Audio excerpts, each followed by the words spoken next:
OH, ये होता है एथाइल अल्कोहल। इसका नामकरण भी सीखिए अच्छी तरह से। देखिए नामकरण में जो शेड्यूल है वो क्या होगा, ध्यान से देखो। यहां पर क्या है, कितने कार्बन है, 2 कार्बन। 2 कार्बन को बोलते हैं एथ। सिंगल बॉन्ड है, एन आ गया। और सेकंड सफिक्स से पहले आएगा वर्ड रूट। वर्ड रूट का नाम आ गया, वर्ड रूट मतलब कार्बन का नाम। फिर सेकंड में क्या आएगा, बॉन्ड का नाम। बॉन्ड का नाम आ गया, ये हो गया प्राइमरी सफिक्स। फिर आएगा secondary suffix last. Secondary suffix क्या होता है, सेकेंडरी सफिक्स ये होते हैं। तो ये है, कौन है ये, अल्कोहल। कल ही बताया था, अल्कोहल का ऑल ले लेंगे, बताया था कल। तो अल्कोहल का ऑल आएगा, तो क्या आएगा, ऑल। तो एथेनॉल, इसका नाम पड़ गया एथेनॉल। ये एथेनॉल है, तो इसका पूरा नाम क्या आ जाएगा, एथेनॉल। ये वाला ही मैंने बताया था, ई हट जाएगा, तो ई हट जाएगा और ये हो जाएगा एथेनॉल। या वन भी लगा सकते हैं, क्योंकि पहले नंबर पर ही OH आया है आपका, तो वन भी लगा सकते हैं। तो वन एथेनॉल भी कह सकते हैं या एथेनॉल भी चलेगा। तो ये है इसका IUPAC नाम। सामान्य नाम क्या है, एथाइल अल्कोहल। देखो सामान्य नाम फंक्शनल ग्रुप के अकॉर्डिंग बताया था, अल्कोहल बोलते हैं इसको, अल्कोहल। इसको बोलेंगे C2H5। C2H5 ध्यान से देखो, C2H5 क्या है, एथाइल। सामान्य नाम एथाइल, और वो ग्रुप कौन सा है, अल्कोहल। तो एथाइल अल्कोहल प्योर नाम। और IUPAC नाम क्या हो गया, एथेनॉल। ऐसे ये है मेथेनॉल। तो किसी भी यौगिक का, किसी भी कार्बनिक यौगिक का वह भाग जिस पर उसके केमिकल गुण निर्भर करते हैं, वह भाग जिस पर उसके केमिकल गुण निर्भर करते हैं, वो कहलाता है। तो साइड चेन क्या होती है, कल ही बताया था कि हम नामकरण करते हैं तो कार्बन की इस तरह से बाउंड्री बनती जा रही है। तो बताया था कि इधर एक H आ गया, एक H यहां आ गया, एक ही आ गया, बैलेंस हो गया 4 कवर। इसको 2 कवर हो रहे हैं, 2 और दे दो, एक इधर दे दो और एक नीचे, ऐसे ही इधर भी। तो आमतौर पे एक इधर दे दिया मैंने CS2, एक इधर दे दिया CS3, और ऐसे ही मैं इधर को ले लिया। यहां पर क्या है, 2 कवर हो रहे हैं, 2 और चाहिए, तो ये ले लिया हमने CS3, तो कवर हो गया। और अगर आमतौर पे इसको 3 कवर हो रहे हैं, ऊपर देना पड़ेगा ये, तो ये हो गया CS3। अब नंबरिंग करनी है। आमतौर पे इसके चारों कवर हो गए, तो यहाँ CS3 नहीं आएगा, यहाँ सिर्फ और सिर्फ ये कवर हो रहा है, इसके लिए 3 लगेगा, क्योंकि इसको 3 है, एक ये 4 मिल रहा है। तो आमतौर पे क्या है, ऐसे जटिल क्वेश्चन आ जाते हैं तो नंबरिंग करनी पड़ती है। तो नंबरिंग करते समय रूल से नंबरिंग की, अभी नंबरिंग के रूल सिखाऊंगा आपको। तो उसमें नंबरिंग करने के शेड्यूल होता है, जिधर से साइड चेन पास हो वहां से नंबरिंग की जाती है। तो यहां से देखो साइड में किधर चेन आ रही है, साइड में चेन आ रही है, इधर के हिस्से में। या तो यहां से नंबरिंग करो, तो पहले नंबर के बाद दूसरे नंबर पर साइड चेन है, ऊपर और नीचे 2 तरफ। या यहां से नंबरिंग करोगे तो 1 2 तीसरे नंबर पे 2 साइड चेन मिलेंगी, देर में मिल रही है, और पहले मिलती है उसे पकड़ते हैं। तो ये रहा नंबरिंग करने का तरीका। या तो यहां से नंबरिंग करो, 1 2 3 4 5 ऐसे करके जाओ। या दूसरा रास्ता क्या है, यहां से करो, यहां से जाओगे 2 साइड चेन, 1 और 1 2। यहां से जाओगे तो 1 2 3 4 5, अभी 5 हो रहा है, बराबर हो रहा है, लेकिन अभी 2 साइड चेन, एक ऊपर एक नीचे। तो नंबरिंग दोनों तरफ से कर सकते हैं, दोनों तरीके से कर सकते हैं। अब यहां से करोगे तो गड़बड़ है, क्यों, क्योंकि यहां पर तीसरे नंबर पे 2 साइड चेन आएंगी, देर में आ रही है। जहां से साइड चेन पास हो वहां से नंबरिंग की जाती है, तो उसके बाद कार्बन का नामकरण किया जाता है। इन यौगिकों का नामकरण तभी किया जाएगा। तो यहां पर क्या है, आप पढ़ रहे हैं प्रीफिक्स। तो प्रीफिक्स क्या होते हैं, नंबरिंग करते समय जो छूट जाते हैं वो होते हैं प्रीफिक्स। उनका नाम वर्ड रूट से भी पहले लिखा जाता है। IUPAC का नाम लिखेंगे तो जो काउंटिंग में छूट गए उनका नाम सबसे पहले, फिर वर्ड रूट। वर्ड रूट मतलब कार्बन का नाम। कितने कार्बन है, 5। 5वें कार्बन को क्या बोलेंगे, पेंट। सिंगल बॉन्ड है, प्राइमरी सफिक्स क्या होगा, सिंगल बॉन्ड। सिंगल बॉन्ड को क्या बोलते हैं, एन। तो ये इसका नाम क्या आएगा, इसका नाम आएगा, देखो ध्यान से, इसकी शेड्यूल क्या होगा, पहले आएगा वर्ड रूट। वर्ड रूट का नाम कितने कार्बन, 5 कार्बन, तो पेंट हो गया। प्लस प्राइमरी सफिक्स, कितना बॉन्ड, सिंगल बॉन्ड, तो एन आ गया। प्राइमरी सफिक्स का मतलब होता है बॉन्ड। उसके बाद आएगा सेकेंडरी सफिक्स। सेकेंडरी सफिक्स क्या होते हैं, ये है ही नहीं इसके अंदर, ये सेकेंडरी सफिक्स पढ़ रहे हैं आप, ये एक भी नहीं है इसमें, तो आएगा नहीं, तो ये नाम यही रुक गया। इसके अलावा अब क्या आएगा, जो बच जाता है साइड चेन, जो काउंटिंग में बच जाती है उसको बोलते हैं साइड चेन। 2 तरह की होती है, पार्श्व श्रृंखला। एक होती है प्रतिस्थापी समूह और दूसरी होती है प्रीफिक्स। जो होते हैं दो तरह के होते हैं, साइड चेन और प्रतिस्थापी समूह। तो प्रतिस्थापी समूह में ये लिखा मिलेगा क्लोरो ब्रोमो आयो, जैसे कि इसमें लिखा दे देता हूं मैं आपको, ये दे दिया मैं मान लो CH3 single bond CH2 single bond Cl single bond CH3। अब ये दे दिया, अब नंबरिंग करो, दो से ज्यादा कार्बन नंबरिंग करते, नंबरिंग करने का तरीका एक रास्ता ये है, 1 2 ऐसे कर दो या 1 2 ऐसे कर दो। तो अब ये बच गया, इसका नाम है क्लोरो, ये सबसे पहले आएगा नाम, तो इसका नाम हो जाएगा क्लोरो। क्लोरो पहले आ गया, क्लोरो प्लस कितने कार्बन, 2 कार्बन, 2 कार्बन क्या बोलते हैं, एक, तो क्लोरो एक, और 2 कार्बन आपने गिने हैं तो 1 2 ऐसे गिने हो, ये रहा 1 2 ऐसे गिने हो, तो आपने पहले नंबर पे देखा एक साइड चेन थी, तो साइड चेन का नाम भी आएगा, इसमें दोनों है, इसमें आपका देखो दोनों साथ साथ है, पार्श्व श्रृंखला भी है और प्रतिस्थापी समूह दोनों आ रहे हैं।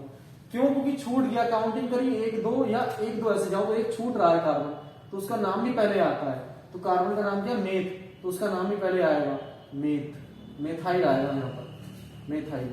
एक साइड चेन को बोलते हैं मेथाइल, तो मेथाइल आ जाएगा नाम। और मेथाइल 1 प्लस एन, तो ये हो गया मेथाइल क्लोरोएथेन, इसका नाम। इसके साथ साथ गिनती भी आती है, जैसे कौन से नंबर पे कौन क्या आ रहा है। पहले नंबर पर आप देखो तो ध्यान से देखो, क्लोरो आ रहा है, तो क्लोरो आएगा 1 क्लोरो, ऐसे करके लिखेंगे 1 क्लोरो एथेन, इसका नाम हो जाएगा 1 क्लोरो एथेन।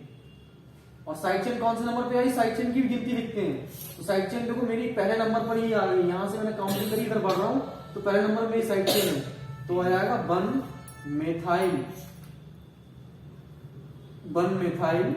1 क्लोरोएथेन, ये इसका नाम हो गया। इस तरह से नामकरण कराया जाएगा, तो ये नाम भी आपको पूछे जाएंगे, कभी कभी संरचना दे देंगे तो नाम पूछेंगे, कभी कभी नाम दे देंगे तो संरचना पूछेंगे। इसलिए बोल रहा हूं इतनी देर से, ये सब कुछ पता होना चाहिए।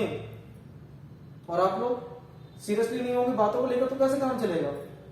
आपको आगे चल करके कोई अच्छा ऑफिसर बनना है, कोई अच्छी रैंक का कोई व्यक्ति बनना है, तो ऊंचा व्यक्ति बनना है, तो आपके नीचे बहुत सारे एम्प्लॉय होंगे, नहीं होंगे, हजारों सैकड़ों की संख्या में होंगे, तो वो क्या आपके ऐसे ही सारे चल देंगे। जब आपके अंदर गुण ही नहीं होगा, वो देखेंगे अरे हमारा बॉस तो पागल है, शिक्षित भी है, गधा है, उसे खुद नहीं पता है, तो कौन उसके साथ चलेगा। तो यहां पर समझिए प्रीफिक्स 2 तरह के होते हैं, साइड चेन, पार्श्व श्रृंखला। साइड चेन कैसी वाली, देखो ये रही, मैंने बताया भी आपको, सी छूट गया, सिंगल बॉन्ड CH3 छूट गया, तो इसको बोलते हैं मेथाइल, मेथाइल। ऐसे सिंगल बॉन्ड C2H5 आएगा, तो इसको बोलते हैं एथाइल, ये होती है साइड चेन। कभी कभी बहुत रेयर केस में भी ऐसा होता है 3 छूट जाते हैं, तो उसको बोलते हैं प्रोपाइल, सिंगल बॉन्ड C3H7, इसको बोलते हैं प्रोपाइल। 4 छूट गए तो उसको बोलेंगे ब्यूटाइल। हालांकि ऐसा बहुत ही रेयर कोई क्वेश्चन आ गया तो होगा, वरना होता नहीं, जरूरत ही नहीं पड़ती। C4H9 हो जाएगा, ये हो जाएगा आपका ब्यूटाइल। तो ये होती है इसकी साइड चेन। और मैं फिर से बोल रहा हूं कि आप याद रख लीजिए, फंक्शनल ग्रुप ये होते हैं, उनका सिंबल है ये, और उनको IUPAC में सेकेंडरी सफिक्स के अकॉर्डिंग ये कहते हैं। ये बात कुछ ध्यान रख लीजिए बस। फिर से रिपीट कर रहा हूं, देखो अच्छी तरह से, क्या याद रखना है, फंक्शनल ग्रुप। तो पहले क्लियर होना चाहिए फंक्शनल ग्रुप है क्या। तो फंक्शनल ग्रुप जो होता है किसी भी यौगिक का, किसी भी हाइड्रोकार्बन का, किसी भी हाइड्रोकार्बनिक कंपाउंड का, किसी भी हाइड्रोकार्बनिक यौगिक का ऐसा भाग जिस पर उसके केमिकल गुण निर्भर करते हैं, केमिकल क्वालिटीज निर्भर करती है, रासायनिक गुण निर्भर करते हैं, वो कहलाता है आपका फंक्शनल ग्रुप। जैसे कि मैं एग्जांपल दूं आपको, तो यह ध्यान से देखना, ये लिखा मैंने CH3 सिंगल बॉन्ड OH, ये है मेथाइल अल्कोहल, सामान्य नाम है इसका मेथाइल अल्कोहल। ये वही अल्कोहल है जिसे पीने के बाद लोग रात को पीते हैं और सुबह को प्यारे हो जाते हैं। गांव देहात में सुना होगा आपने, वो फर्जी वाली जो शराब बेच दी जाती है उसमें इसकी मात्रा मिला देते हैं बस थोड़ी सी, ये जहर बन जाता है। अल्कोहल में ये भी अल्कोहल आता है जो लोग पीते हैं बीमार हो जाने पर, लोगों पिलाई जाती है वो होता है ये वाला alcohol C2H5 single bond OH, ये होता है एथाइल अल्कोहल। इसका नामकरण भी सीखिए अच्छी तरह से। देखिए नामकरण का जो शेड्यूल है वो क्या होगा, ध्यान से देखो, यहां पर क्या है, कितने कार्बन है, 2 कार्बन, 2 कार्बन को बोलते हैं एथ, सिंगल बॉन्ड है, एन आ गया, और सेकंड सफिक्स से पहले आएगा वर्ड रूट, वर्ड रूट का नाम आ गया, वर्ड रूट मतलब कार्बन का नाम, फिर सेकंड में क्या आएगा, बॉन्ड का नाम, बॉन्ड का नाम आ गया, ये हो गया प्राइमरी सफिक्स। फिर आएगा secondary suffix last. Secondary suffix क्या होता है, सेकेंडरी सफिक्स ये होते हैं। तो ये है, कौन है ये, अल्कोहल, खाली बताया था, अल्कोहल का ऑल ले लेंगे, बताया था कल। तो अल्कोहल का ऑल आएगा तो क्या आएगा, ऑल। तो एथेनॉल, इसका नाम पड़ गया एथेनॉल, ये एथेनॉल है, तो इसका पूरा नाम क्या आ जाएगा, एथेनॉल। ये वाला ही मैंने बताया था, ई हट जाएगा, तो ई हट जाएगा और ये हो जाएगा एथेनॉल। या बन भी लगा सकते हैं क्योंकि पहले नंबर पर ही OH आया है आपका, तो बन भी लगा सकते हैं, तो बन एथेनॉल भी कह सकते हैं या एथेनॉल भी चलेगा। तो ये है इसका IUPAC नाम, सामान्य नाम क्या है, एथाइल अल्कोहल। देखो सामान्य नाम फंक्शनल ग्रुप के अकॉर्डिंग बताया था, अल्कोहल बोलते हैं इसको, अल्कोहल, इसको बोलेंगे C2H5, C2H5, ध्यान से देखो C2H5 क्या है, एथाइल, सामान्य नाम एथाइल, और वो ग्रुप कौन सा है, अल्कोहल, तो एथाइल अल्कोहल प्योर नाम। और IUPAC नाम क्या हो गया, एथेनॉल। ऐसे ये है मेथेनॉल। तो किसी भी यौगिक का, किसी भी कार्बनिक यौगिक का वह भाग जिस पर उसके केमिकल गुण निर्भर करते हैं, वह भाग जिस पर उसके केमिकल गुण निर्भर करते हैं, वो कहलाता है आपका फंक्शनल ग्रुप। इसका मतलब यहाँ पर फंक्शनल ग्रुप कौन है, OH। यहाँ फंक्शनल ग्रुप कौन है, OH। या ये ले लो HCHO, फॉर्मल्डिहाइड ले लो, कल ही बताया था। अब इसको ले लो, तो इसमें क्या है, किसी भी यौगिक का वह भाग जिस पर उसके केमिकल गुण निर्भर करते हैं, फंक्शनल ग्रुप कहलाता है। तो इस यौगिक का ये जो भाग है ना CHO, इस पर इसके केमिकल गुण निर्भर करते हैं, इसके लगने से ही इसकी पूरी प्रकृति बदल गई। और बताया एक बात और याद रख लीजिए, कल मैंने बताया था फॉर्मिक एसिड HCOOH। अब ये ले लो, तो HCOOH लिखोगे तो H सिंगल बॉन्ड, COOH लिखोगे तो देखो ये है फॉर्मिक एसिड, इस पर इसके रासायनिक गुण निर्भर कर रहे हैं कौन से भाग में, इस वाले भाग का। हाइड्रोजन तो वही है, यहां लग गया, अब ये एसिड बन गया डेंजरस वाला, और ये आ गया एल्डिहाइड, तो ये एल्डिहाइड हो गया।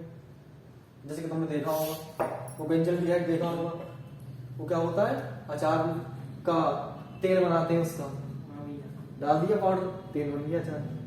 तेल तो बनकर नहीं, पानी होता है, तो वो आपको बेंजल्डिहाइड लगा दिया। तो ऐसे यहाँ पर आया है। फंक्शनल ग्रुप समझ में आया क्या है, तो फंक्शनल ग्रुप है ईथर। तो ईथर का सिंबल क्या है, single bond O, single bond, ये लिखा मिलेगा। इसको सेकेंडरी सफिक्स में क्या कहते हैं, ये भी पता होना चाहिए, ईथर कहते हैं। सल्फोनिक एसिड को क्या बोलते हैं, सल्फोनिक एसिड को सल्फोनिक एसिड ही बोलेंगे सेकेंडरी सफिक्स में, लेकिन इसका सिंबल क्या होगा, सिंगल बॉन्ड SO3H। ऐसे कीटोन, कीटोन का क्या लेंगे, ओन, वन नहीं, ओन। क्या होता है, डबल बॉन्ड CO या double bond C double bond O, ये दोनों तरीके से लिखा मिलेगा। ऐसे कार्बोक्सिलिक एसिड या कार्बोक्सिलिक अम्ल, सिंगल बॉन्ड COOH बताया था अभी, ये रहा। तो ये क्या आएगा इसका IUPAC में, ओइक एसिड, OIC नहीं, ओइक एसिड। ऐसे ही आएगा नाइट्रो, पहले आएगा nitroso, nitroso single bond NO2, ये इसका सिंबल है फंक्शनल ग्रुप का, और ये लिखा मिल गया अगर IUPAC में तो क्या हो जाएगा, नाइट्रोसो, सेम नाम। ऐसे ही नाइट्रो सिंगल बॉन्ड NO, ये दोनों जगह सेम है, कुछ नाम सेम है सब नहीं। ऐसे ही साइनो, तो ये आ गया सिंगल बॉन्ड CN या single bond C triple bond N। आपने ट्रिपल बॉन्ड पढ़ा है, ट्रिपल बॉन्ड जब कार्बन के बीच आता है, कार्बन कार्बन के बीच आता है, तब उसको बोलते हैं आइन, बताया था। ये कार्बन नाइट्रोजन के बीच है तो इसको आइन नहीं बोलेंगे, क्या बोलेंगे, इसको बस ट्रिपल बॉन्ड बोलेंगे। वो कार्बन कार्बन के बीच आता है तब वो आइन हो जाएगा, याद रखना। तो ये हो गया साइन। ऐसे ही आएगा आपका, बस यही काफी, बाकी मैंने कल कराए थे क्लोरो ब्रोमो फ्रोमो क्लोरो आयोडो, वो सब कराया ही कराया है। तो आप लोग ये क्या लिख रहे थे अभी, प्रीफिक्स लिख रहे थे, उसके 2 पार्ट लिख रहे थे, ये दोनों पार्ट आप छाप लीजिए। बस ये दोनों पार्ट लिख लिए, इसके अंदर जो लिखा वो भी लिखा। ये कोई और लिखेगा। अरे वो एक आपने 3 वो बताए थे, एथेन और सेकंड क्या बताया था, तीसरा आइन था और सेकंड